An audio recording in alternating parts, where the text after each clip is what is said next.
नमस्कार। आज हम एक ऐसे विषय की गहराई में उतर रहे हैं जो शायद हम सबकी जिंदगी का हिस्सा है, संगीत। हाँ, बिल्कुल।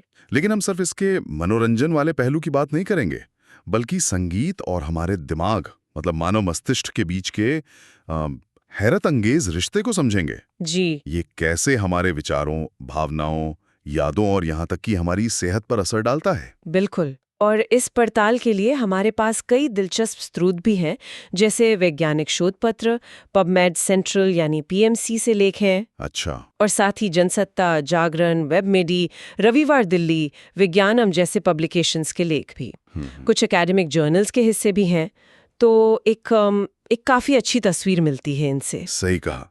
तो आज हमारा मिशन क्या है, मतलब इन सभी स्रोतों से जो जानकारी मिली है उसे एक साथ रखकर समझना कि संगीत असल में हमारे दिमाग के साथ करता क्या है। क्या ये वाकई एक दिमागी कसरत है या याददाश्त तेज करने का कोई तरीका। हाँ, ये सवाल बहुत उठते हैं। ताज़ा कर देती है। बिल्कुल। तो इसके पीछे का विज्ञान समझना वाकई दिलचस्प है। तो चलिए फिर देर किस बात की, संगीत के इस जादू के पीछे के विज्ञान को परत दर परत खोलते हैं।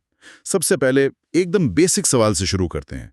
जब हम संगीत सुनते हैं तो कानों से दिमाग तक ये सफर होता कैसे है, अंदर क्या चल रहा होता है। हाँ, ये सफर सुनने में जितना आसान लगता है ना, उससे कहीं ज्यादा जटिल और फैसिनेटिंग है। तो सबसे पहले आवाज, जो असल में हवा में कंपन है, ध्वनि तरंगे, वो हमारे कान तक पहुंचती हैं। अब कान के अंदर एक बहुत ही पेचीदा सा हिस्सा है, कॉक्लिया। कॉक्लिया, हाँ। इसका काम है इन बाहरी कंपनों को बिजली के छोटे छोटे संकेतों में बदलना, नर्व इम्पल्सेस में। अच्छा, तो हवा का कंपन बन गया बिजली का सिग्नल। फिर ये सिग्नल कहाँ जाते हैं। फिर ये सिग्नल एक खास नस, श्रवण तंत्रिका या ऑडिटरी नर्व, उसके जरिए दिमाग की तरफ जाते हैं। पहला स्टॉप होता है ब्रेन स्टेम, दिमाग का एक बुनियादी हिस्सा। ओके। और वहां से ये सिग्नल पहुंचते हैं दिमाग के उस हिस्से में जो सुनने के लिए मेनली जिम्मेदार है, प्राइमरी ऑडिटरी कॉर्टेक्स, A1 भी कहते हैं इसे। A1, primary auditory cortex. जी। यहीं पर इन संकेतों को समझा जाता है, मतलब आवाज की पहचान होती है। लेकिन यहाँ एक बात है, अगर संगीत सिर्फ इस A1 का काम होता तो ये तो बस आवाज होती। इसमें वो भावनाएं, यादें या पैर थिरकने की इच्छा, ये सब कहाँ से आता है। मतलब दिमाग के और हिस्से भी शामिल होते होंगे ना। बिल्कुल सही पकड़ा।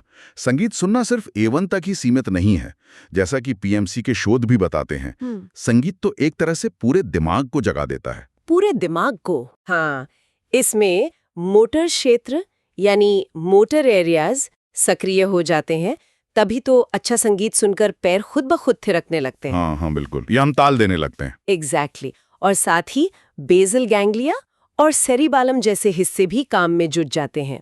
ये लय यानी रिदम और टाइमिंग को समझने और गति को कंट्रोल करने में बहुत जरूरी हैं। तो मतलब जब हम कोई गाना सुन रहे होते हैं तो हमारा दिमाग सिर्फ सुन नहीं रहा होता, वो हरकत करने, लय महसूस करने, शायद पुरानी यादें खंगालने, इन सब में लग जाता है। बिल्कुल। ये तो वाकई में पूरे दिमाग की कसरत लगती है। बिल्कुल। अच्छा, एक और बात बताइए।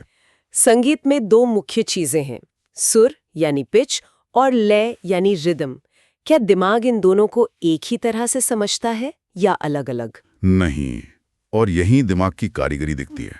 स्टडीज बताती हैं कि दिमाग सुर और लय को प्रोसेस करने के लिए अलग-अलग रास्ते और क्षेत्र इस्तेमाल करता है। अच्छा, हाँ।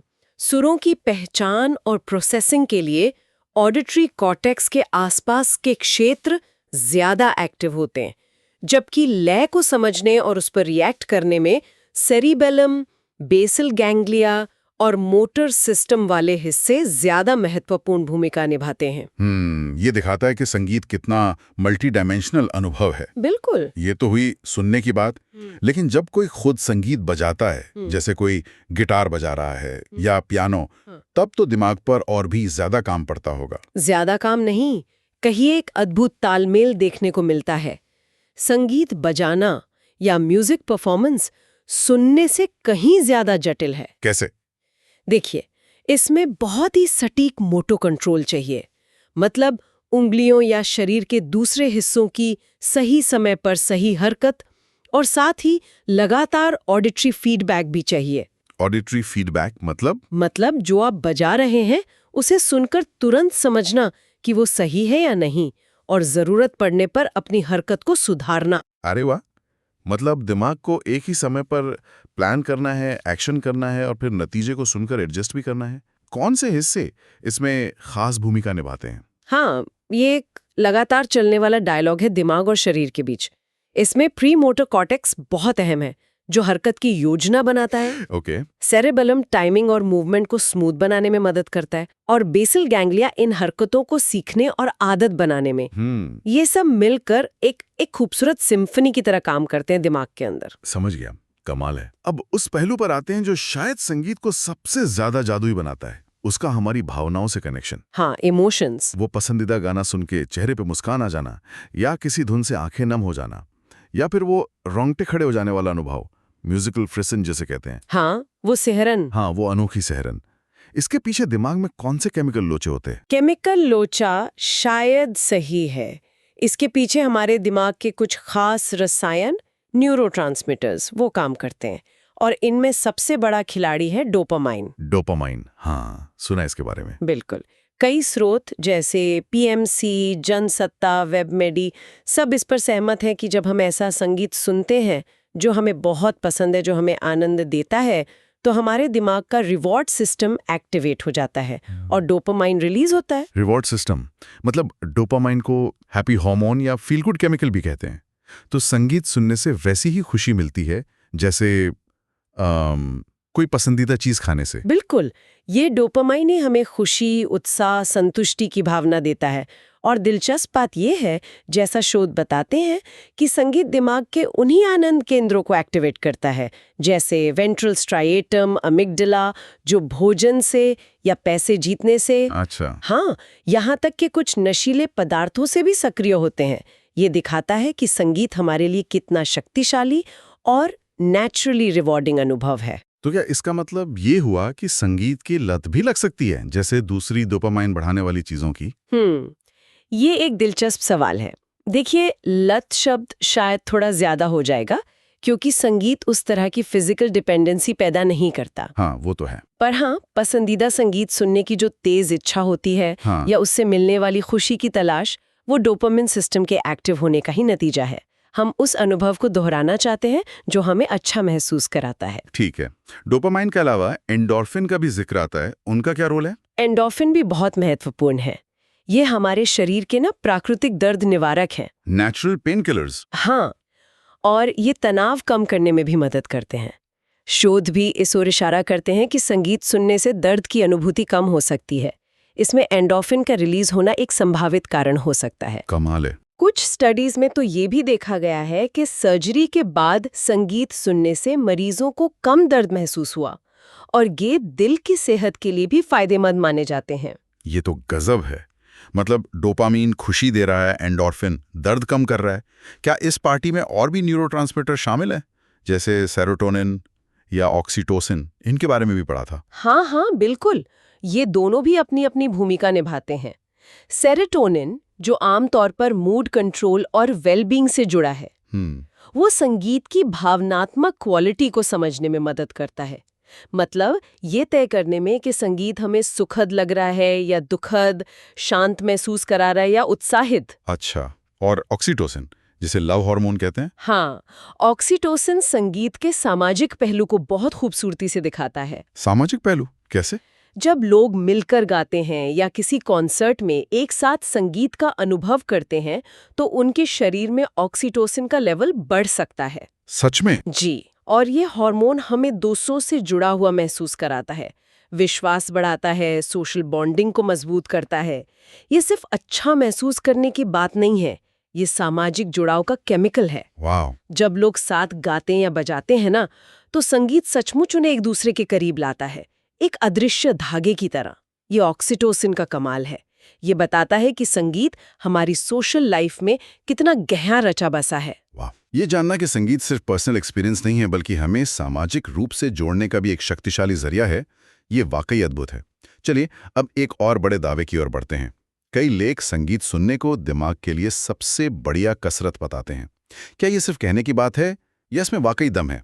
क्या संगीत सच में हमारे दिमाग की बनावट को बदल सकता है? इसमें सिर्फ दम ही नहीं, बल्कि काफी वैज्ञानिक सच्चाई है, और इसके पीछे का कॉन्सेप्ट है न्यूरोप्लास्टिसिटी। न्यूरोप्लास्टिसिटी, ये शब्द थोड़ा भारी है। हाँ, सुनने में लगता है, पर इसका मतलब सीधा सा है, हमारे दिमाग की वो कमाल की क्षमता, जिसके जरिए वो अनुभवों के आधार पर खुद को बदल सकता है, नए कनेक्शन बना सकता है, अपनी बनावट और कामकाज को बेहतर बना सकता है। अच्छा। और कई स्रोत बताते हैं कि संगीत न्यूरोप्लास्टिसिटी को बढ़ावा देने वाले सबसे शक्तिशाली तरीकों में से एक है। मतलब जैसे जिम जाने से मसल्स बनती हैं, वैसे ही संगीत सुनने या बजाने से दिमाग बनता है, फिजिकली बदलता है। हाँ, कुछ हद तक ये एनालॉजी सही है। शोध दिखाते हैं कि जो लोग लंबे समय तक संगीत सीखते हैं, अभ्यास करते हैं, मतलब संगीतकार, हाँ, म्यूजिशियंस। उनके दिमाग में उन लोगों की तुलना में जो संगीत से नहीं जुड़े हैं, कुछ संरचनात्मक अंतर देखे गए हैं। जैसे कि क्या अंतर? उदाहरण के तौर पर कॉर्पस कोलोजम, ये दिमाग के दो हिस्सों को जोड़ने वाला पुल जैसा होता है ना, हाँ हाँ। वो अक्सर संगीतकारों में ज्यादा मोटा और मजबूत पाया गया है। मतलब उनके दिमाग के दोनों हिस्से आपस में बेहतर बात कर पाते हैं। दिलचस्प। और कुछ? इसके अलावा उनके दिमाग के वो हिस्से जो सुनने और हरकत यानी मोटर कंट्रोल के लिए जिम्मेदार हैं, उनमें ग्रे मैटर और वाइट मैटर का घनत्व ज्यादा पाया गया है। ग्रे मैटर, व्हाइट मैटर, ये क्या है? ग्रे मैटर समझिए दिमाग की कोशिकाएं, न्यूरॉन्स, और वाइट मैटर वो रास्ते जो इन कोशिकाओं को जोड़ते हैं। ज्यादा घनत्व मतलब ज्यादा कुशल प्रोसेसिंग और कनेक्शन। लेकिन क्या ये बदलाव वाकई संगीत सीखने की वजह से होते हैं, या ये भी हो सकता है कि खास तरह के दिमाग वाले लोग ही संगीत की तरफ ज्यादा खींचते हैं? ये एक बहुत अच्छा सवाल है, और वैज्ञानिक इस कारण और प्रभाव के रिश्ते को समझने की कोशिश करते रहते हैं। हो सकता है कुछ लोगों में नेचुरल रुझान हो, हाँ। लेकिन कई स्टडीज, खासकर जिनमें लोगों को संगीत का प्रशिक्षण दिया गया और फिर उनके दिमाग को स्कैन किया गया, वो ये दिखाती हैं कि संगीत ट्रेनिंग सीधे तौर पर दिमाग में बदलाव लाती है। जैसे वो एडिनबरो यूनिवर्सिटी वाली स्टडी का जिक्र था ना। हाँ, बताइए उसके बारे में। उस स्टडी में क्या किया गया कि लोगों के दो ग्रुप्स को एक नया मोटर टास्क सिखाया गया, उंगलियों से एक खास पैटर्न बनाना। ओके। एक ग्रुप ने ये काम संगीत के साथ सीखा, दूसरे ने बिना संगीत के। नतीजे बड़े क्लियर थे। क्या थे नतीजे? जिस ग्रुप ने संगीत के साथ सीखा था, उनके दिमाग के दाहिने हिस्से में आर्क्यूमेट फैसिक्युलस नाम का एक व्हाइट मैटर ट्रैक्ट होता है। आर्क्यूएट फैसिक्युलस? हाँ, ये नर्व फाइबर्स का बंडल है जो सुनने और मोटर एरिया को जोड़ता है। उसमें काफी बढ़ोतरी देखी गई, सिग्निफिकेंट इंक्रीज। और दूसरे ग्रुप में? बिना संगीत वाले ग्रुप में ऐसा कोई खास बदलाव नहीं दिखा। तो ये न्यूरोप्लास्टिसिटी का सीधा सबूत है। संगीत सीखना दिमाग के कनेक्शन को वाकई मजबूत कर सकता है। ये तो वाकई अविश्वसनीय है। ये न्यूरोप्लास्टिसिटी वाली बात तो सोचने पर मजबूर करती है। मतलब जब हम कोई नई धुन सीख रहे होते हैं या कोई इंस्ट्रूमेंट बजाना सीख रहे होते हैं, तो हम सचमुच अपने दिमाग को एक नया रास्ता बनाना सिखा रहे होते हैं। बिल्कुल। अच्छा, याददाश्त के बारे में क्या? कुछ स्रोत दावा करते हैं कि संगीत याददाश्त भी सुधारता है। हाँ, और ये भी न्यूरोप्लास्टिसिटी से ही जुड़ा है। पसंदीदा संगीत सुनने से याददाश्त, खासकर एपिसोडिक मेमोरी। एपिसोडिक मेमोरी मतलब हमारे जीवन की घटनाओं और अनुभवों से जुड़ी यादें, उनको जगाने में मदद मिल सकती है। अच्छा। और ये उन लोगों के लिए बहुत मददगार हो सकता है जो अल्जाइमर्स या डिमेंशिया जैसी बीमारियों से जूझ रहे हैं, जिनमें याददाश्त कमजोर हो जाती है। संगीत एक चाबी की तरह काम कर सकता है जो उन पुरानी यादों के दरवाजे खोल दें जो लगता था कि हमेशा के लिए बंद हो गए। ये बहुत बहुत उम्मीद जगाने वाली बात है। क्या याददाश्त के अलावा भी संगीत से कोई और कॉग्निटिव फायदे होते हैं? मतलब सोचने समझने की क्षमता में? बिल्कुल होते हैं। संगीत सिर्फ मनोरंजन या भावनाओं तक ही सीमित नहीं है, ये हमारे दिमाग की दूसरी क्षमताओं को भी तेज करता है। जैसे ध्यान केंद्रित करने की क्षमता, अटेंशन, समस्या सुलझाने का कौशल, प्रॉब्लम सॉल्विंग, और यहाँ तक कि भाषा सीखने और समझने की क्षमता भी। भाषा? संगीत और भाषा का क्या कनेक्शन? हाँ, ये दिलचस्प है। बच्चों में संगीत सुनने की क्षमता विकसित करने और नए शब्द सीखने में मदद करता है। शायद इसलिए क्योंकि संगीत दिमाग को पैटर्न पहचानने, क्रम समझने और जानकारी को प्रोसेस करने की ट्रेनिंग देता है। ये स्किल्स भाषा सीखने में भी काम आती हैं। समझ गया। इतने सारे फायदे, भावनाओं पर कंट्रोल, याददाश्त में सुधार, सीखने की क्षमता बढ़ना, दिमाग की बनावट में बदलाव, ये तो किसी चमत्कार से कम नहीं लगता। तो स्वाभाविक है कि सवाल उठता है, क्या संगीत का इस्तेमाल इलाज या थेरेपी के तौर पर भी किया जा सकता है? हाँ, और ये सिर्फ किया ही नहीं जा सकता, बल्कि किया जा रहा है, और काफी सफलतापूर्वक। संगीत चिकित्सा यानी म्यूजिक थेरेपी अब एक मान्यता प्राप्त और तेजी से बढ़ता हुआ क्षेत्र है। Music therapy? जी, ये एक स्थापित तरीका है जिसका इस्तेमाल कई तरह की शारीरिक और मानसिक स्वास्थ्य समस्याओं में किया जाता है। किन किन क्षेत्रों में म्यूजिक थेरेपी खास तौर पे असरदार साबित हुई है? इसके बहुत सारे अनुप्रयोग हैं। अगर मानसिक स्वास्थ्य की बात करें तो तनाव, चिंता और अवसाद, स्ट्रेस, एंजाइटी, डिप्रेशन, इनको कम करने में ये काफी प्रभावी है। अच्छा। संगीत मूड को बेहतर बनाने और सुकून पहुंचाने में मदद करता है। ये सिर्फ ध्यान भटकाने का काम नहीं करता, बल्कि शरीर की जो तनाव वाली प्रतिक्रिया होती है, स्ट्रेस रिस्पॉन्स, उसे भी कम कर सकता है। और शारीरिक समस्याओं में? शारीरिक में भी, जैसे तंत्रिका संबंधी विकार, न्यूरोलॉजिकल डिसऑर्डर्स, स्ट्रोक के मरीजों में हरकत और बोलने की क्षमता सुधारने में, हाँ, ये सुना है। पार्किंसंस के मरीजों में चलने फिरने की लय को बेहतर बनाने में, और जैसा हमने पहले बात की, अल्जाइमर के मरीजों में याददाश्त और जुड़ाव को बढ़ाने में संगीत चिकित्सा का उपयोग किया जा रहा है। और दर्द निवारण में वो एंडोर्फिन वाली बात? बिल्कुल, संगीत दर्द प्रबंधन यानी पेन मैनेजमेंट में भी एक सहायक उपकरण साबित हुआ है। ये न सिर्फ दर्द से ध्यान हटाता है, बल्कि शायद एंडोर्फिन रिलीज करके और दिमाग के दर्द महसूस करने वाले हिस्सों को प्रभावित करके दर्द की इंटेंसिटी को भी कम कर सकता है। इसके अलावा ये सामाजिक कौशल, सोशल स्किल्स को बेहतर बनाने में भी मददगार है, खासकर ऑटिज्म स्पेक्ट्रम वाले बच्चों में, जहां संगीत बातचीत और जुड़ाव का एक जरिया बन सकता है। और शायद इसका एक बड़ा फायदा ये भी है कि ये एक सुरक्षित तरीका है, मतलब बिना दवाइयों के। हाँ, ये बहुत महत्वपूर्ण पहलू है। संगीत एक गैर औषधीय हस्तक्षेप है, नॉन फार्माकोलॉजिकल। इसका मतलब है कि इसमें दवाइयों का इस्तेमाल नहीं होता। तो साइड इफेक्ट्स का डर नहीं? हाँ, या तो होते ही नहीं या बहुत कम होते हैं। ये इसे बच्चों, बुजुर्गों और उन लोगों के लिए भी एक सुरक्षित विकल्प बनाता है जो दवाइयां नहीं ले सकते या नहीं लेना चाहते। ये सब जानने के बाद तो संगीत के प्रति नजरिया ही बदल जाता है। अब एक आखिरी लेकिन बेहद दिलचस्प पहलू पर बात करते हैं। संगीत को अक्सर सार्वभौमिक भाषा कहा जाता है, यस। Universal language. ऐसा क्यों है? क्या संगीत वाकई सरहदों और भाषाओं से परे है? काफी हद तक हाँ। संगीत में ये अनोखी क्षमता है कि वो भाषा और संस्कृति की दीवारों को लांघकर सीधे हमारी भावनाओं और यादों तक पहुंच सकता है। हाँ, ये तो अनुभव किया है। आप किसी ऐसी भाषा का गाना सुन सकते हैं जिसे आप बिल्कुल नहीं समझते, लेकिन उसकी धुन आपको खुश, उदास या उत्साहित महसूस करा सकती है। ये ठीक ही भावनाओं का सेतु कहलाता है। कुछ बुनियादी भावनाएं जैसे खुशी या उदासी अक्सर संगीत में इस तरह व्यक्त होती हैं कि उन्हें दुनिया भर के लोग पहचान सकते हैं, चाहे उनकी कल्चरल बैकग्राउंड कुछ भी हो। बिल्कुल। और ये लोगों को जोड़ता भी है, जैसा हमने ऑक्सीटोसिन और सामाजिक बंधन के बारे में बात की थी। निश्चित रूप से संगीत एक शक्तिशाली सामाजिक गोंद, सोशल ग्लू की तरह काम करता है। जब लोग एक साथ मिलकर गाते हैं, कोई वाद्य यंत्र बजाते हैं या किसी कॉन्सर्ट में एक लय में झूमते हैं, हाँ, वो एक अलग ही माहौल होता है। हाँ, वो एक साझा अनुभव बनता है जो उनके बीच अपनेपन और जुड़ाव की भावना पैदा करता है।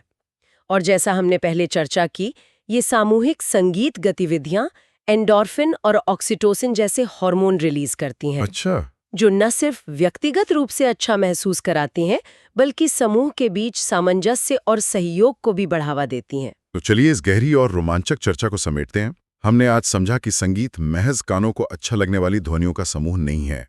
ये एक जटिल और शक्तिशाली चीज है। उत्तेजना है। हाँ, उत्तेजना है, जो हमारे दिमाग के लगभग हर हिस्से को छूती है और उसे सक्रिय करती है। हाँ, ये हमारे दिमाग के काम करने के तरीके को, उसकी संरचना को प्रभावित कर सकती है। ये हमारी याददाश्त को तेज कर सकती है, सीखने की क्षमता को बढ़ा सकती है, हमारी भावनाओं के उतार चढ़ाव को संभालने में मदद कर सकती है, और यहाँ तक कि शारीरिक दर्द और तनाव को भी कम कर सकती है। बिल्कुल। ये वाकई में दिमाग और शरीर दोनों के लिए एक मल्टी डायमेंशनल टॉनिक जैसा है। और सबसे अहम बात यह है कि ये सिर्फ कही सुनी बातें या व्यक्तिगत अनुभव नहीं है। अब इनके पीछे ठोस वैज्ञानिक प्रमाण है, न्यूरोबायोलॉजी के अध्ययन है जो इन प्रभावों की पुष्टि करते हैं। जी, पसंदीदा संगीत सुनना बेशक एक निजी एहसास है, पर उसके प्रभाव हमारे दिमाग पर वास्तविक है, मापने योग्य है और महत्वपूर्ण है। बिल्कुल। और इसी वैज्ञानिक आधार की वजह से संगीत चिकित्सा जैसा क्षेत्र लगातार विकसित हो रहा है। हाँ, और भविष्य में हेल्थ केयर में इसकी भूमिका और भी अहम होने की संभावना है। ये एक सुरक्षित, सुलभ और आनंददायक तरीका है अपनी सेहत को बेहतर बनाने का। तो इस सब जानकारी का हमारे लिए क्या मतलब है? शायद यही कि अगली बार जब हम अपना हेडफोन लगाएं, कोई पसंदीदा प्लेलिस्ट चलाएं या कोई वाद्य यंत्र उठाएं, तो हम ये याद रखें कि हम सिर्फ मनोरंजन नहीं कर रहे हैं, नहीं, बिल्कुल नहीं। हम अपने दिमाग को पोषण दे रहे हैं, उसे चुनौती दे रहे हैं, उसे सक्रिय कर रहे हैं और उसकी क्षमताओं को निखार रहे हैं। और अंत में एक विचार जिस पर आप आगे सोच सकते हैं। हाँ, अगर संगीत हमारे दिमाग पर इतना गहरा, इतना विशिष्ट और इतना सकारात्मक असर डाल सकता है, जैसा कि आज हमने विस्तार से जाना, तो क्या ये कल्पना करना बहुत दूर की कौड़ी है कि भविष्य में मूड ठीक करने, फोकस बढ़ाने या याददाश्त को तेज करने के लिए हमें डॉक्टर म्यूजिकल प्रिस्क्रिप्शन दे? म्यूजिकल प्रिस्क्रिप्शन या मतलब दवा की जगह संगीत? हाँ, क्या डिजिटल म्यूजिक पिल्स जैसी कोई चीज हकीकत बन सकती है जो खास जरूरतों के हिसाब से तैयार की गई हो? क्या संगीत को और भी ज्यादा सटीक और लक्षित तरीके से, टारगेटेड तरीके से एक चिकित्सीय उपकरण के रूप में इस्तेमाल करने के रास्ते खुलेंगे? ये भविष्य की संभावनाएं हैं जिन पर विचार करना दिलचस्प होगा।